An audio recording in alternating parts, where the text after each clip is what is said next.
Good morning. It's 8:30 on the WLVB News Clock. Adam Uglum here, hosting for the third day in a row on a little discussion, a series we'll call it, on Thomas Jefferson. And today, continuing that discussion, Tuesday was talking about Jefferson, kind of who he was, what he did, that sort of thing. And then yesterday I spoke about Jefferson's influence, the people who shaped Jefferson's philosophy, the folks like John Locke, Jean-Jacques Rousseau, all those guys, Voltaire even, the folks who influenced Jefferson, and Jefferson ultimately influenced a lot of other people as well, and that's kind of what we're getting into today, both the effects of Jefferson and his controversy. And one of the very quickest criticisms of Jefferson is that we view Jefferson as this rugged individualist, this absolute freedom, anti-bank, anti-big government. He was very much along the anti-federalist nature that the Constitution was too powerful after it was published in 1791 and ultimately ratified that same year. Jefferson was ambassador to France at the time, and he was reading the Federalist Papers. He would have them delivered to him in France. And he wrote often responses to his good friend James Madison in response to the Federalist Papers, Madison being one of the largest contributors of the Federalist Papers under the pen name Publius, in order to hide his name. But pretty interesting. It's really a long story, something I don't have a whole lot of time to get into today, but in talking about Jefferson's controversy, I have to kind of provide you with a little background story. Thomas Jefferson began building his mountaintop home, Monticello, at the start of his public career, and then began rebuilding it in 1796, when he felt driven from public life by the Federalists.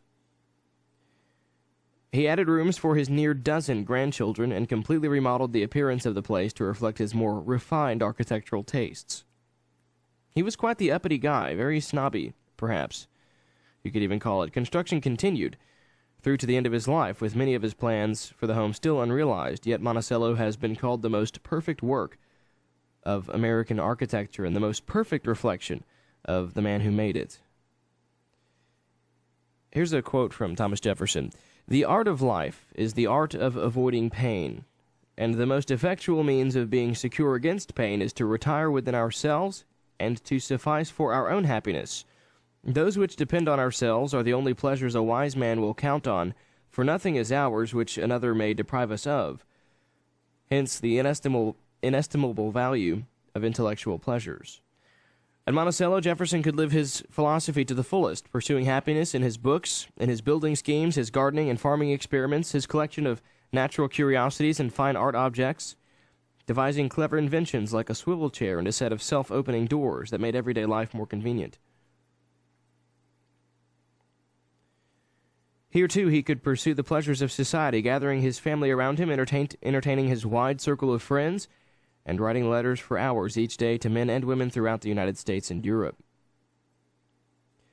In spite of all this happy, feel-good stuff that goes on at Monticello, this whole art of avoiding pain came at the cost of inflicting pain on others, and this is Jefferson's biggest criticism, the pain of slavery. Slaves built Jefferson's home and rebuilt it. Slaves cultivated his gardens and his fields. Slaves cared for his grandchildren and served his friends. Jefferson owned slaves throughout his life. He even kept a slave beside him as he wrote the Declaration of Independence. He brought slaves to Washington as he restored democracy to American government. While other Virginians freed their slaves, Jefferson remained a slaveholder to his death. Slaves even dug his grave. Now, there are numerous reasons, and it gets very complicated. But in short, it was very easy to free your slaves up until about 1799, a little after that, 1804, probably even there. I'll have to look up the law of manumission. But after that, it really became very difficult to free your slaves.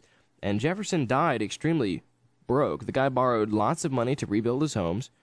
He borrowed lots of money to pursue his inventions, borrowed money to buy art. And slaves were property back then. He used those as collateral. And when he couldn't pay the debts back, you can't set free the property with which you've used as collateral for outstanding loans. Even after his slaves were sold off after he died, his assets were not debts were not entirely paid. But it's interesting to hear Jefferson say things about the evil in slavery, and even still, despite his contradictory nature, he sought to prevent its spread into Western territories and even offered legislation for emancipation. But by the end of his life, He could only hope that with time, as he often is quoted, time which outlives all things will outlive this evil also. And there's an historian, Ken Burns, quotes a letter Jefferson wrote to his daughter, Patsy. And in that letter he says, "Every human being must be viewed according to what is good for none of us. No, not one is perfect. And were we to love none who had imperfections, this world would be a desert for our love." And in echoing John Locke, he simply points out that men are fallible. They have flaws. Even the great Thomas Jefferson had flaws. For more background story, we have to look at where slavery played a role in the Union before the Constitution. Following America's separation from Great Britain in 1776 with the Declaration of Independence, individual states, for the first time in America's history, were finally able to begin abolishing slavery, as they were no longer under British rule. For example, Pennsylvania and Massachusetts abolished slavery in 1780, just 4 short years after the Declaration. Connecticut and Rhode Island did so in 1784, Vermont 1786, New Hampshire 1792, New York 1799, New Jersey 1804, and there are several others. Significantly, Thomas Jefferson helped end slavery in several states by his leadership on the Declaration of Independence, and he was even behind the first attempt to end slavery nationally. In 1784, Jefferson introduced a law in the National Continental Congress to abolish slavery in every state in America, and this is how his proposal read: "That after the year 1800 of the Christian era there shall be neither slavery nor involuntary servitude in any of the said states, otherwise than in punishment of crimes, whereof the party shall have been duly convicted to have been personally guilty." Unfortunately, Jefferson's law fell 1 vote short of passage. 3 years prior to that proposal, Jefferson had made known his feelings against slavery in his book, his only book, Notes on the State of Virginia. It's a very, very powerful excerpt. "The whole commerce between master and slave is a perpetual exercise of the most boisterous passions, the most unremitting despotism on that one part, and degrading submissions on the other. Our children see this and learn to imitate it, for man is an imitative animal. This quality is the germ of all education in him. From his cradle to his grave he is learning to do what he sees others do. If a parent could find no motive either in his philanthropy or his self-love for restraining the intemperance of passion towards his slave, it should always be a sufficient one that his child is present, but generally it is not sufficient.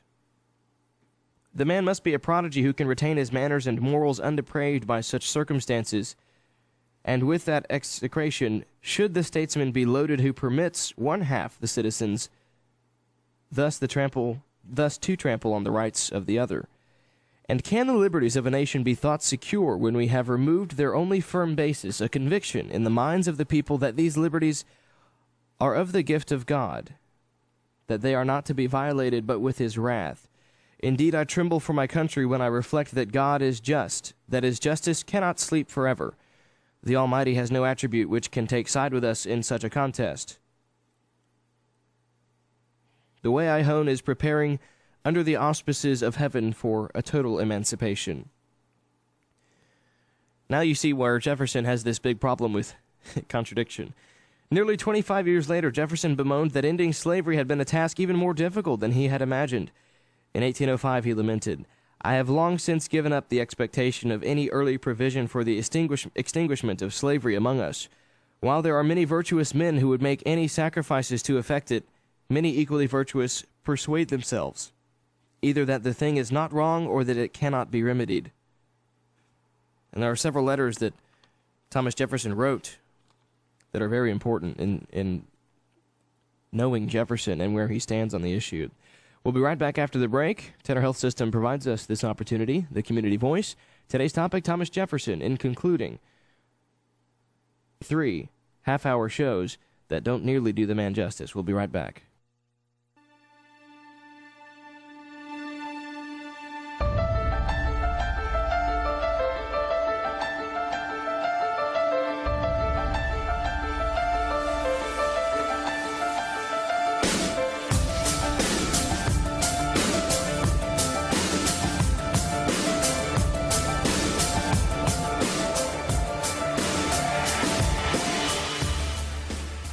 And we're back. Lots to talk about today. Jefferson is a very interesting man.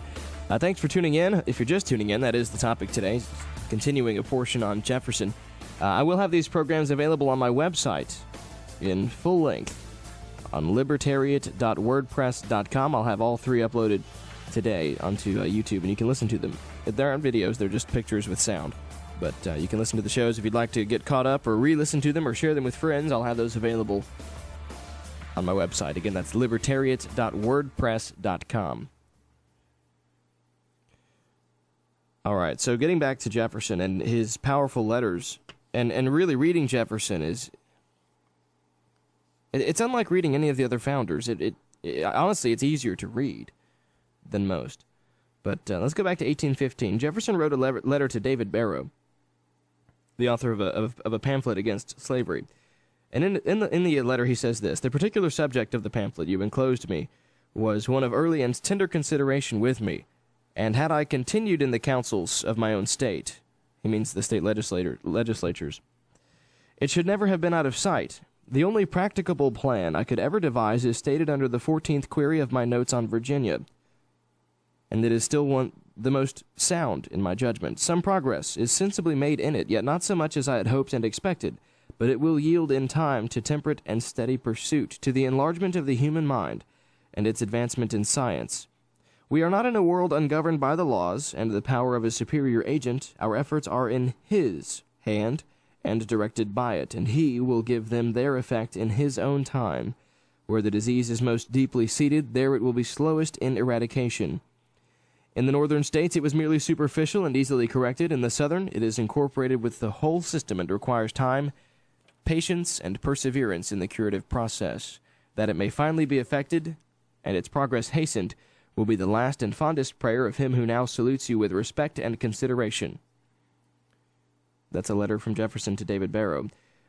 There are a few more brief letters I'm going to read to you. In 1820, Jefferson again reaffirmed his continuing opposition to slavery, declaring, "I can say with conscious truth that there is not a man on earth who would sacrifice more than I would to relieve us from this heavy reproach in any practicable way. The cession of that kind of property, for so it is named, is a bagatelle, a possession which would not cost me a second thought if in that way a general emancipation and expatriation could be effected, and gradually, with due sacrifices, I think it might be. But as it is, we have the wolf by the ears, and we can neither hold him nor safely let him go." Less than a year before his death, Jefferson responded to a young enthusiast. "At the age of 82, with one foot in the grave and the other uplifted to follow it, I do not permit myself to take part in any new enterprises, even for bettering the condition of man. No, even in the great one, which is the subject of your letter, and which has been through life that of my greatest anxieties. The march of events has not been such as to render its completion practicable with the limits of time allotted to me, and I leave its accomplishment as the work of another generation. And I am cheered when I see that on which it is devolved, taking it up with so much goodwill, and such minds engaged in its encouragement. The abolition of the evil is not impossible. It ought never, therefore, to be despaired of. Every plan should be adopted, every experiment tried, which may do something towards the ultimate object." And just weeks before his death, Jefferson reiterated, "On the question of the lawfulness of slavery, that is of the right of one man to appropriate to himself the faculties of another without his consent, I certainly retain my early opinions." Since the state laws on slavery had significantly stiffened between the death of George Washington and Thomas Jefferson, two founders who are roundly criticized for both being promoters of freedom and anti-slavery, yet also owning slaves, George Washington actually possessed the ability and the money it required to release his slaves. Emancipation was a very, very complicated issue. Now, Thomas Jefferson, as I mentioned earlier in the program, it was not an easy task at all. He didn't have the financial capability to release them. And it wasn't that he wouldn't have had income, it's that he had debt that would not allow for him to release his slaves. He had been a little too spendy in his younger years and had a very, very tough time paying those loans back. Jefferson observed in 1814, "The laws do not permit us to turn them loose." By this time, he was already long in debt, using his slaves as collateral. The guy lived till he was 83. His mind absolutely changed over the course of time. He had always been against slavery, but was always very torn on the issue. Jefferson was unable to do what Washington had done in freeing his slaves, and not even all of Washington's slaves were freed. Martha owned quite a few of them, and Washington couldn't legally free them if he wanted to. Remember, Washington married into money. He was not a wealthy man at all. He married Martha, who was came from a very wealthy family, and had slaves. And since women couldn't own property, the property of the slaves actually went back to Martha's family. But Jefferson had gone well above and beyond other slave owners in that era. Because he couldn't actually release his slaves, Jefferson instead actually paid his slaves for the vegetables they raised and for the meat they obtained while hunting and fishing. Additionally, he paid them for extra tasks they performed outside of their normal working hours. Jefferson even offered a revolutionary profit-sharing plan for the products that his enslaved artisans produced in their shops. As a final note on Jefferson's personal views and actions, Jefferson had occasionally offered the view that blacks were an inferior race to whites, thus adding to the controversy that is Thomas Jefferson's opinions on slavery. For example, in his notes on the state of Virginia, in which he had expressed his ardent desire for the emancipation of blacks, he also offered his opinion that, and I quote, "Comparing them by their faculties of memory, reason, and imagination, it appears to me that in memory they are equal to the whites. In reason, much inferior. The blacks are inferior to whites in the endowments both of body and in mind."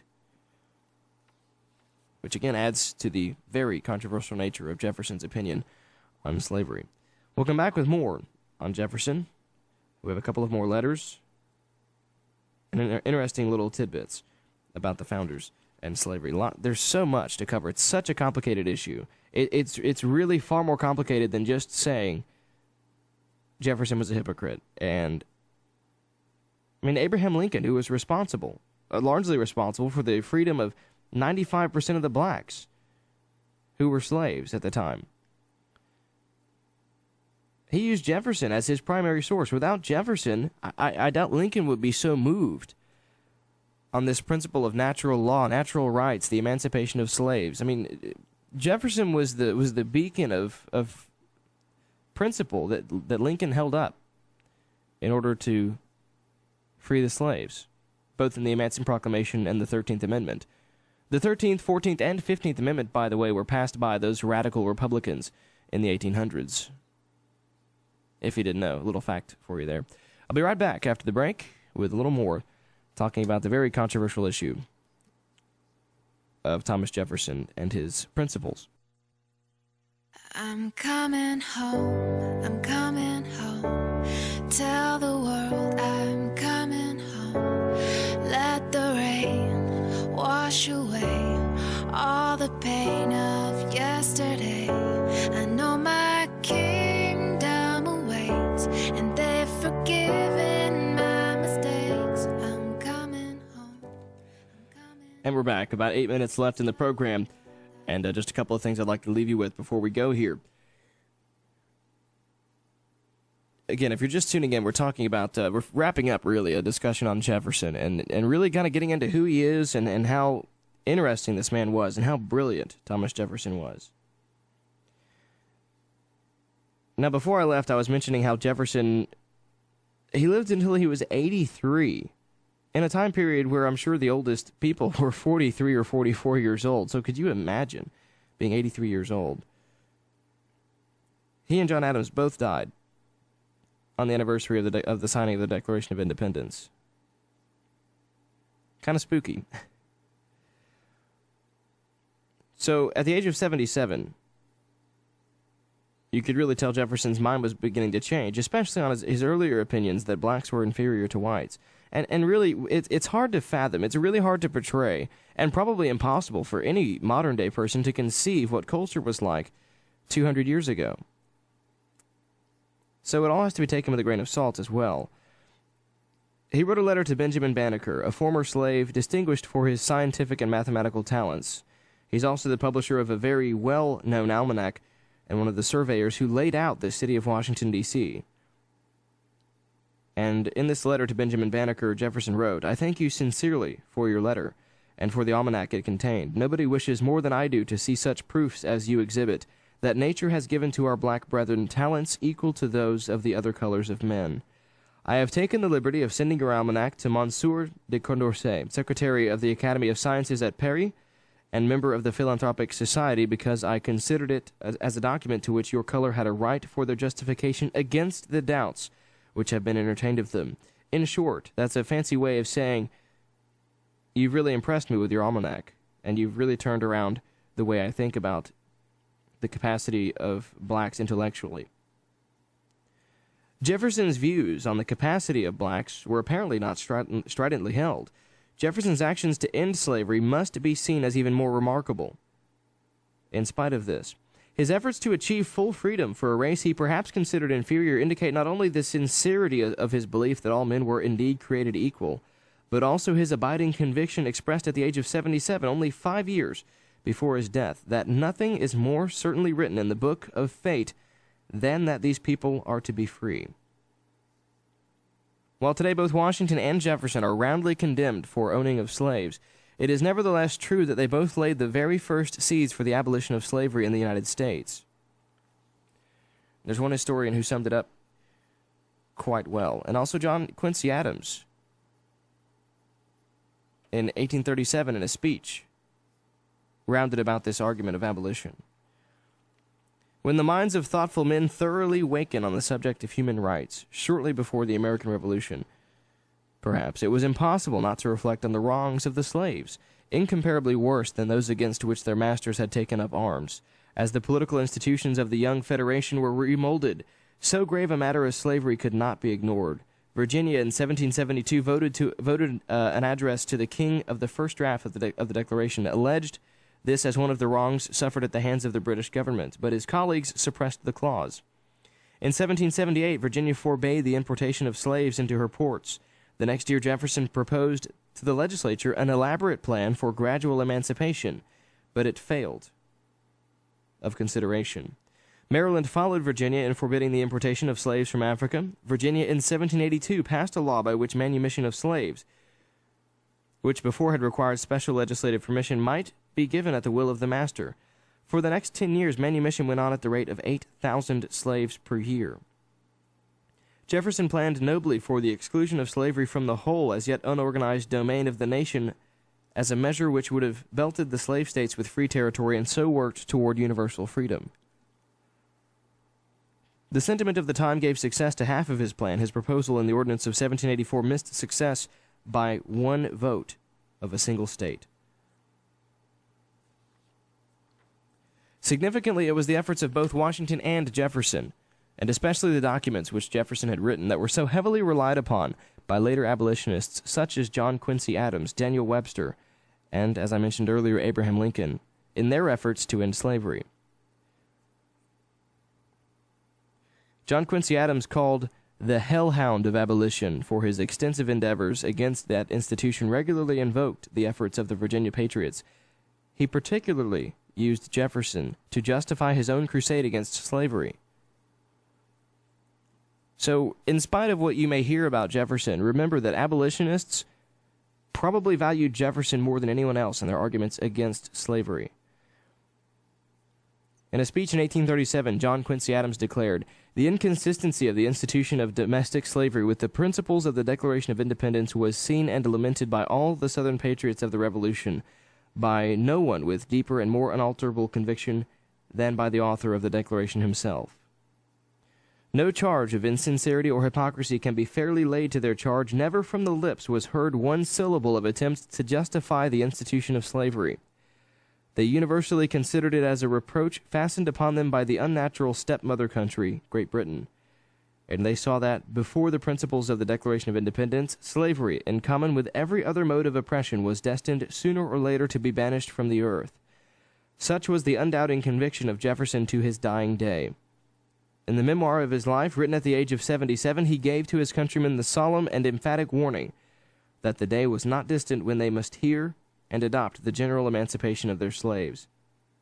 It is undebatable that the early efforts and words of both George Washington and of Thomas Jefferson provided one of the strongest platforms on which Abraham Lincoln, John Quincy Adams, Daniel Webster, Martin Luther King, abolitionists and civil rights activists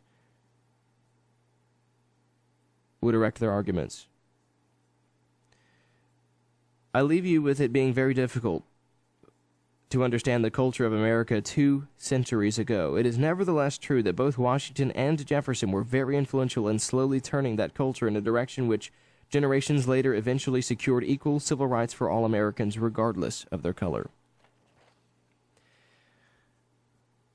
Hope you enjoyed the program. We'll have these available later on my website at libertariat.wordpress.com. Adam Uglum here signing off. It is Thursday, December 22nd. I hope you all have a merry, very merry Christmas coming up here on Sunday. I'll catch you folks bright and early, 6 o'clock tomorrow morning. Looking very much forward to spending time with family and friends. And I'll be honest, I was a little concerned about having this as a topic a few days before Christmas, but we should all be very thankful and blessed to know that freedom is always the end result. Liberty is the highest ideal. And that over time, liberty will win every time.